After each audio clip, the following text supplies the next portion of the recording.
Hi guys! Another day, another vlog. Tara't samahan niyo akong gumawa ng daing na giant octopus gamit ang ating dehydrator. At ito pa nga yung ibang galamay ng giant octopus. At ginagawa ko nga ay ginayat-gayat ko muna ng ganyang kalalaki. At pagkatapos ay hiwain ko lang ng palapad. At pagkatapos nga mahiwa lahat ay ilalagay ko naman siya sa isang kaserola.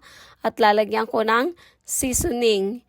At yun yung magpapalasa, and then ibababad ko ng magdamag. At kinabukasan nga ay, eto, ilalagay ko siya sa dehydrator. Bago pala ilagay ang octopus, ay kailangan munang lagyan ng mantika, pahiran ang ating dehydrator isa-isa para hindi magdikit-dikit ang ating octopus at maaluwang kuhanin kapag tapos ng idaing. Pagpapatong-patungin ko lang yung dehydrator, pagkatapos nga ay tatakpan at yung pinakang motor pala ng dehydrator, ayan dyan lang sa takip, napakaliit niya. Ipapatong lang yan sa ibabaw ng dehydrator. Isa-set ang dehydrator sa 160 degrees Fahrenheit or 71 degrees Celsius. At makalipas nga ang 8 oras ay ito, ready na ang ating daing na octopus. Dahil nga bihirang uminit dito sa Alaska, halos laging lamig. Pero kung iinit man ay hindi naman talaga ganun kainit.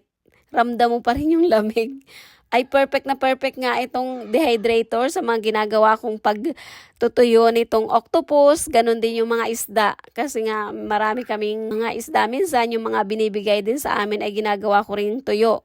Pero kung sa lugar naman na mainit ay pwede nyo namang idiretsyong bilad sa init. At kapag nga hindi ko naman lulutuin lahat, ang ginagawa ko ay ilalagay ko muna yan sa freezer.